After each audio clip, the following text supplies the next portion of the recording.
વાપીમાં એક પુત્રએ કરી છે પિતાની કરપીણ હત્યા અને હાહાકાર મચી ગયો છે। પુત્રએ શા માટે પિતાની હત્યા કરી છે, એવું તો પિતા પુત્રના સંબંધોમાં શું થયું જોઈશું આ ક્રાઇમ રિપોર્ટમાં।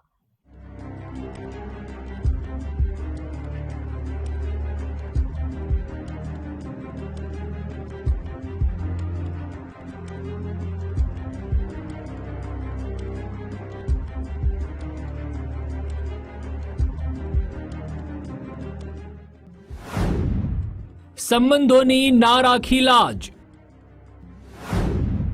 પિતાની નદીમાં ફેંકી લાશ,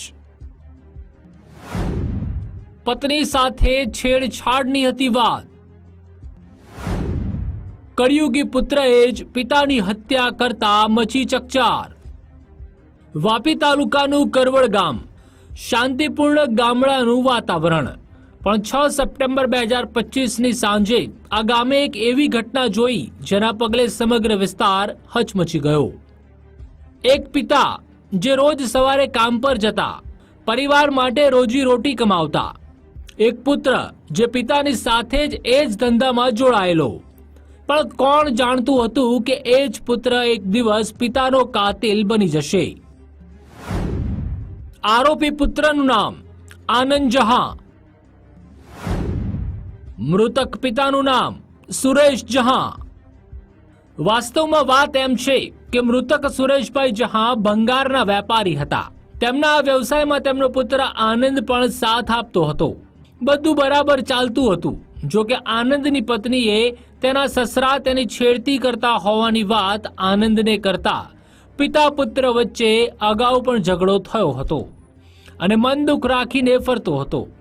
સુરેશભાઈ નિત્યક્રમે કામે ગયા હતા। જો કે સાંજે ઘરે પરત ના ફરતા પુત્રીએ પોલીસ સ્ટેશનમાં ફરિયાદ નોંધાવી હતી।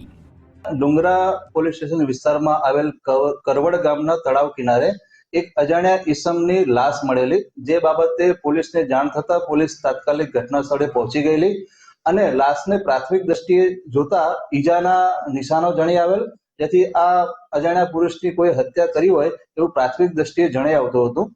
ડુંગરા પોલીસે આ બાબતે અલગ અલગ ટીમો બનાવી અને આ લાશ કોની છે એને ઓળખવાનો પ્રયત્ન કરેલો અને આ પ્રયત્નના અંતે આ જે લાશ હતી એ કરવડ ગામે જ સાઈ રેસિડેન્સીમાં રહેતા સુરેશ પિતાંબર જાની હોવાનું જાણવા મળેલ હતું। ત્યારબાદ પોલીસે આ સુરેશ પિતાંબર જાના પરિવારજનો એમની પુત્રીની ફરિયાદ લઈ અને ગુનો રજીસ્ટર કરેલ અને તપાસ શરૂ કરેલ। આ તપાસના અંતે પોલીસે એક આરોપીની ધરપકડ કરેલ છે। આ આરોપીનું નામ છે આનંદ સુરેશ પિતાંબર જા, એટલે કે જે મરણ જનાર હતા એનો જ પુત્ર હોવાનું તપાસમાં સામે આવ્યું છે।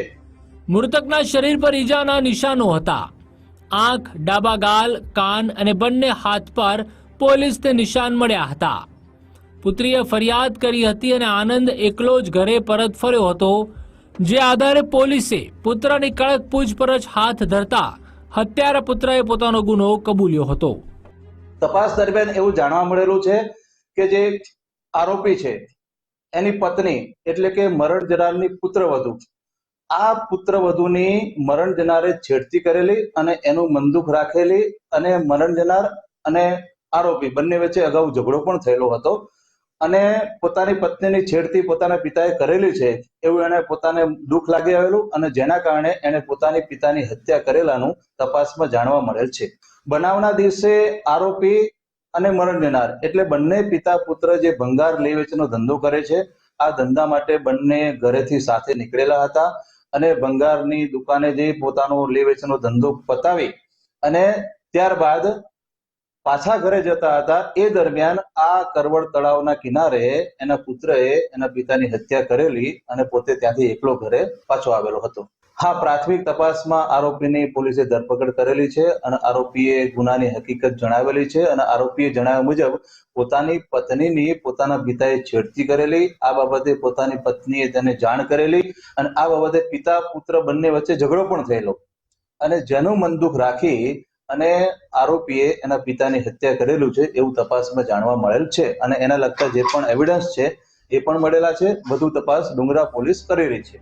પિતાનું લોહી પોતાના હાથેથી વહાવનાર પુત્રની આ ક્રાઇમ કહાની અપરાધ તો છે જ, સાથે જ એક ચેતવણી પણ છે કે ગુસ્સો, શંકા અને અવિશ્વાસ આખું ઘર ખાઈ શકે છે. પ્રિયાંક પટેલ, ગુજરાત ફર્સ્ટ, વલસાડ.